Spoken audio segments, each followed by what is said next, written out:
नमस्कार, मैं अशोक कुमार पांडे और स्वागत है आपका टीसीएच पर। हाजिर हूं इजराइल, फलस्तीन, लेबनान, ईरान, मिडिल ईस्ट और इसके बहाने सारी दुनिया की खबरें लेकर। लेकिन आज सारी खबर नेतन्याहू के आसपास है।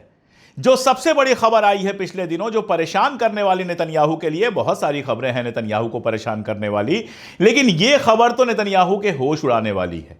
और मजेदार बात यह है कि इजरायली अखबारों ने भी इस खबर को छापा है। इसमें कहा गया है कि बहुत मुमकिन है कि ट्रंप जो इस बार मिडिल ईस्ट में आ रहे हैं, पैलेस्टाइन को रिकॉग्नाइज कर दें, यानी पैलेस्टाइन को एक आजाद मुल्क का दर्जा दे दें, यानी नेतन्याहू के सीने पर छुरियां चला दें। वैसे नेतन्याहू के सीने पर लगातार छुरियां चला रहा है ट्रंप, परेशान हो चुका है। एक खबर आई थी, उसमें हेडिंग में यह थी कि Trump is losing patience with Netanyahu, यानी नेतन्याहू को लेकर ट्रंप का जो धैर्य था वो अब साथ छोड़ रहा है। कारण उसका बहुत क्लियर है और बहुत डिटेल में एक एक चीजें बताऊंगा। हवाले किया था उसने कि गजा को सुलझाओ, और आते ही कहा था कि गजा में हमको सीज फायर चाहिए। गजा में सीज फायर हो गया था, सारी चीजें अच्छे से चल रही थी। इन्होंने सीज फायर तोड़ दिया। उसके बाद अपने नागरिकों को रिहा कराने के लिए अमेरिका ने गजा के साथ, हमास के साथ सीधी बातचीत शुरू की। उसको भी तोड़वा दिया कि नहीं भैया, हम ही बातचीत करेंगे। उसके बाद शर्त रख दी कि डिसआर्मामेंट होगा, पूरी तरह से हथियार छोड़ देगा हमास, उसके बाद हम करेंगे सीज फायर। अब हालत यह है कि पहला शॉक उस दिन लगा नेतन्याहू को, जब नेतन्याहू से जो हार्ट लिंक थी कि जब भी चाहे वो ट्रंप से बात कर सकता है, वो हार्ट लिंक बंद करा दी ट्रंप ने। डायरेक्ट लाइन ही बंद करा दी। और खबरें यह है कि तब से लेकर आज तक, एक हफ्ते से ऊपर हो गया, उसने नेतन्याहू के साथ बात नहीं की है। यह था झटका नंबर 1। झटका नंबर 2 तब लगा जब उसने मिडिल ईस्ट के प्लान से इजराइल को बाहर कर दिया। उसने कहा कि मैं मिडिल ईस्ट तो जा रहा हूं, सऊदी अरबिया जाऊंगा, बाकी जगहों पर जाऊंगा, लेकिन इजराइल नहीं जाऊंगा। सीधे कह दिया कि मैं इजराइल नहीं जाऊंगा। और तीसरा झटका जब लगा, जब इजराइल को पता भी नहीं था, नेतन्याहू को पता भी नहीं था, और अचानक से खबर आई कि ट्रंप ने सीधे हूथियों के साथ समझौता कर लिया है। यह खबर सुनकर नेतन्याहू रात भर, दिन भर सो नहीं पाया होगा। यह बात कोई भी समझ सकता है। हूथियों के साथ अमेरिका ने समझौता कर लिया, और यही नहीं, उनकी तारीफ की कि बड़े वीर हैं, बड़े मजबूत हैं। कहां तो नेतन्याहू सपना देख रहा था कि उधर से जो उसके पाले हुए गुलाम हैं वो आगे बढ़ेंगे, सऊदी अरबिया हेल्प करेगा और यमन पे कब्जा हो जाएगा। मुझे लगता है ऐसा है कि सऊदी अरबिया ने भी कहा होगा, भाई 10-15 साल हूथियों के साथ लड़के हम भुगत चुके हैं, अब हमारा इनसे लड़ने का कोई मन नहीं है, अपना कचरा तुम खुद संभालो। तो अमेरिका ने सीधे हूथियों के साथ समझौता किया, और ऐसा समझौता जिसमें हूथियों ने वादा किया कि भाई तुमसे तो हमारी कोई दुश्मनी है नहीं, तुम तो अमेरिका में बैठे हो, तुम अपने जहाज ले जाओ, हमारी दुश्मनी तो इस ज़ायनिस्ट इजराइल से है जो गजा के अंदर बच्चों, औरतों और मासूम लोगों को लगातार मार रहा है। इसकी जहाज हम नहीं जाने देंगे। और आप सोचिए, ट्रंप ने कहा कि ठीक है, भाड़ में जाए इजराइल, तुम उसकी जहाज लाने दो या ना जाने दो।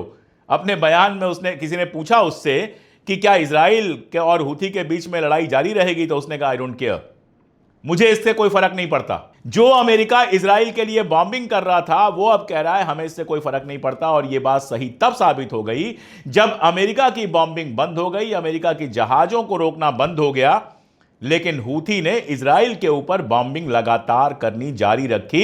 इसके पहले अमेरिकी शह में इजराइल आया था यमन तक, और वहां का जो नागरिक हवाई अड्डा था उसको उड़ा दिया था, पूरी तरह से खत्म कर दिया था। खबर यह आ रही है कि चाइना उसको दोबारा बनवाने वाला है। अब जब अमेरिका पीछे हट गया तो इजराइल की भी हिम्मत टूट गई। अब इजराइल नहीं आ रहा है हूथियों के ऊपर हमला करने। ये झटका नंबर 3 था। झटका नंबर 4 तब लगा जब अब यह खबरें आ रही हैं कि ट्रंप हमास के साथ सीधी बातचीत करने के मूड में है, और जो डिसआर्मामेंट वाली शर्त लगाई गई थी कि तुमको हथियार छोड़ना पड़ेगा, वो शर्त वापस ले रहा है। खलबली मची हुई है इजराइल के अखबारों में, खलबली मची हुई है। आज मैं जानबूझकर आपको 90% जो न्यूज़ दिखा रहा हूं वो इजराइल के अखबारों में दिखा रहा हूं कि इनकी ये हालत है, तो बाकी जगहों की छोड़ दीजिए। हालत यह है कि हकाबी, जो वहां पर अमेरिका का राजदूत है और जो बेसिकली यहूदी भी है और नेतन्याहू का बड़ा करीबी है, वो कह रहा है ट्रंप स्टिल लव्स यू। ये बिल्कुल वैसे ही है जैसे किसी बदतमीज आदमी को उसकी वाइफ छोड़कर चली जाए कि तुम जैसे बदतमीज के साथ हम नहीं रह सकते, और उसकी वाइफ का कोई दोस्त कहे नहीं नहीं ऐसा नहीं है, शी स्टिल लव्स यू।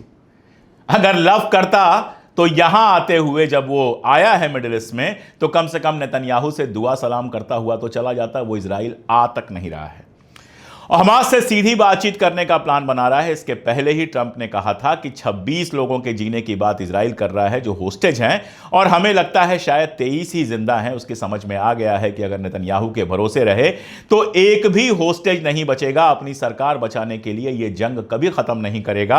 आज यह जंग कर रहा है हमास के साथ, कल यह जंग करेगा ईरान के साथ, और अमेरिकी पैसा खर्च होता रहेगा, बर्बाद होता रहेगा। हमें इससे कुछ हासिल होने वाला नहीं है। इसलिए अगली खबर यह आई कि अब अमेरिका और ईरान की बातचीत भी फिर से ओमान में शुरू हो रही है। यानी न्यूक्लियर डील जो ईरान के साथ होने वाली थी फिर से पटरी पर आ रही है, फिर बातचीत होगी। और इससे बड़ी खबर जिसको सुनने के बाद नेतन्याहू शायद यह फैसला ले रहा है कि प्रधानमंत्री पद छोड़ना है, मैं बताऊंगा उसके बारे में।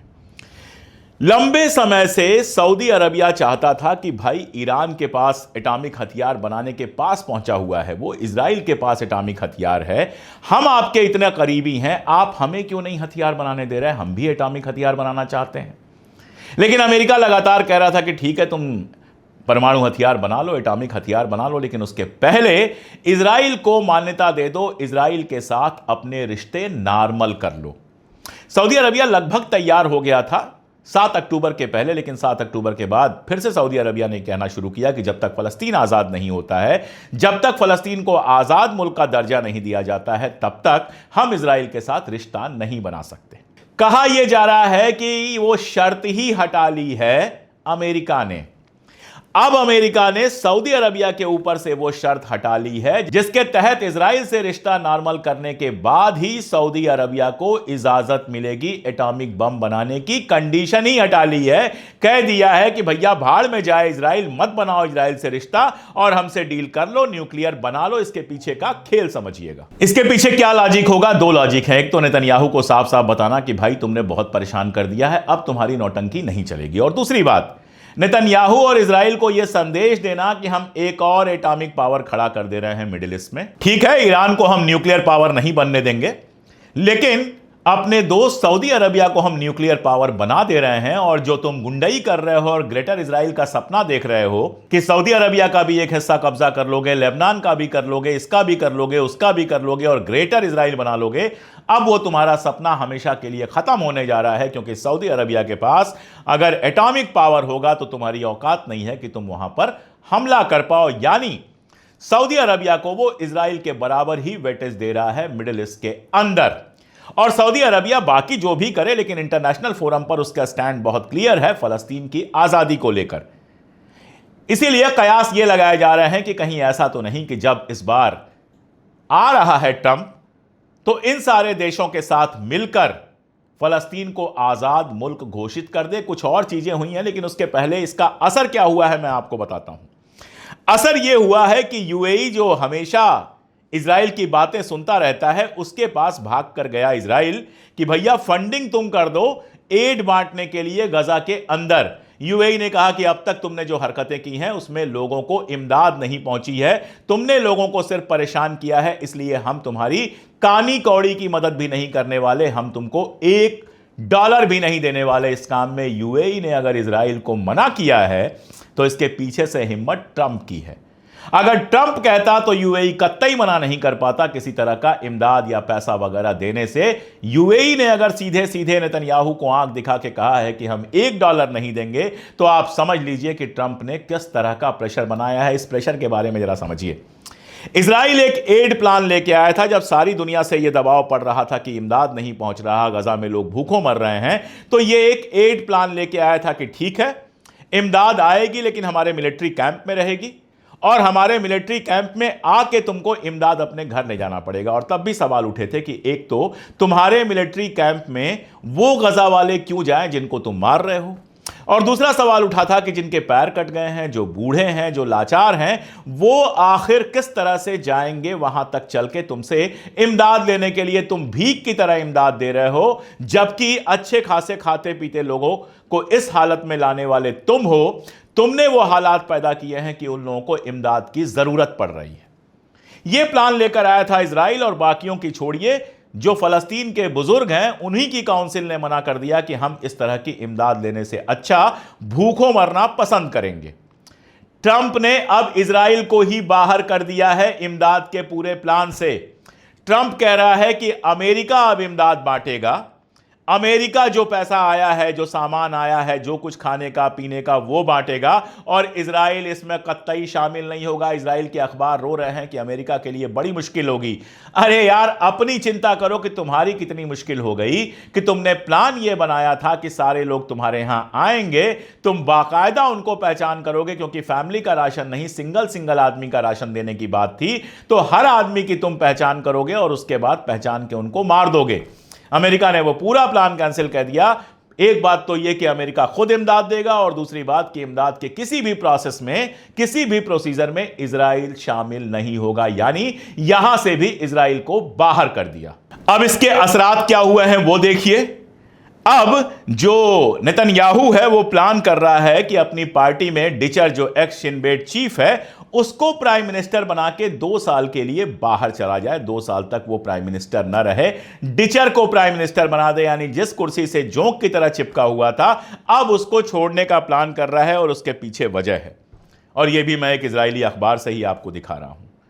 अभी हाल में ओपिनियन पोलिंग जो वहां पे हुई है, कुछ मैगजीन्स ने कराई थी, कुछ संस्थाओं ने कराई थी, उसमें नेतन्याहू का ग्राफ लगातार नीचे गिरता गया है। 2026 में वहां चुनाव होने हैं, यानी अगले साल, और नेतन्याहू इस बात को लेकर शायद कंफर्म हो कि अगली बार तो वो किसी हाल में चुनाव जीतने वाला नहीं है।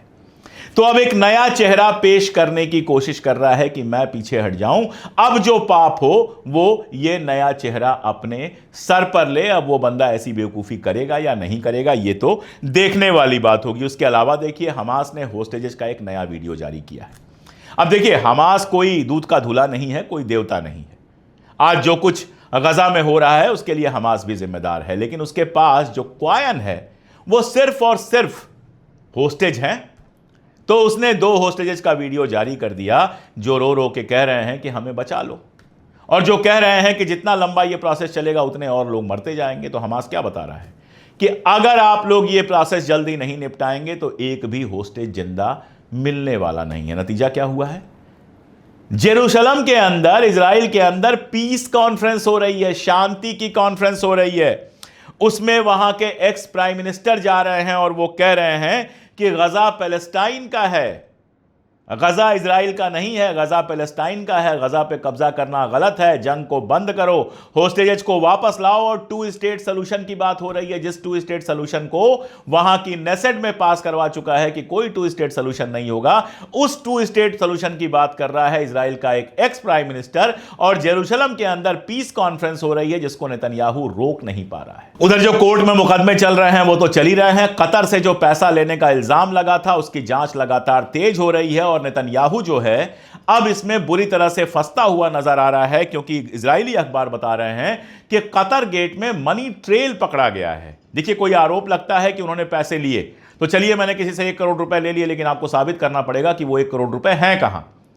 जब वो साबित हो जाता है, जब मनी ट्रेल मिलने लगती है कि हमने बैंक में जमा कर दिया या घर में रख लिया, तब अपराध बिल्कुल पक्का हो जाता है। वो मनी ट्रेल यानी उन पैसों को कहां खर्च या इन्वेस्ट किया गया ये पता चलना शुरू हो गया है। तो कतर गेट को लेकर भी नेतन्याहू घबराया हुआ है। शिन बेट चीफ के मामले में तो उसको मुंह की खानी ही पड़ी थी। तो लुब्बो लबाब यह है कि पहली बार ट्रंप सीधे सीधे नेतन्याहू के खिलाफ नजर आ रहा है। नेतन्याहू को उसने कहा था कि हमास के साथ समझौता करो, गजा का मामला जल्दी से जल्दी खत्म करो, और लंबे समय तक वो कहता रहा कि भाई तुम जो चाहो करो लेकिन निपटाओ। अब यह पहली बार है कि उसने हूथी से समझौता कर लिया, सऊदी अरबिया से कह लिया भैया भाड़ में जाए इजराइल, तुम बनाओ परमाणु बम।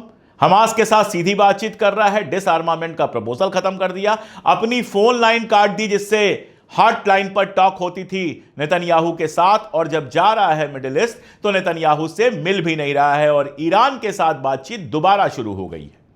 यह सब क्या बताता है? यह सब बताता है कि ट्रंप के समझ में आ गया है कि अगर मिडिल ईस्ट में शांति चाहिए, अगर मिडिल ईस्ट में उसको इन्वेस्टमेंट करना है, अगर मिडिल ईस्ट से पैसे कमाने हैं, तो उसके रास्ते में सबसे बड़ा कोई अगर रोड़ा है तो वो नेतन्याहू है।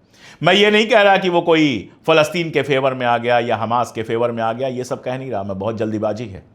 उसके एडमिनिस्ट्रेशन में नेतन्याहू के समर्थक भरे पड़े हैं, लेकिन ये जो स्टेप उसने लिए हैं ये बड़े मजेदार हैं। अगर वाकई हमास के साथ वो समझौता कर लेता है नेतन्याहू को किनारे करके, या फिर फलस्तीन को रिकॉग्नाइज कर देता है एक आजाद मुल्क के बारे में, तो जब इजराइल का इतिहास लिखा जाएगा तो उसमें नेतन्याहू को सबसे बड़े विलेन और बेवकूफ की तरह लिखा जाएगा।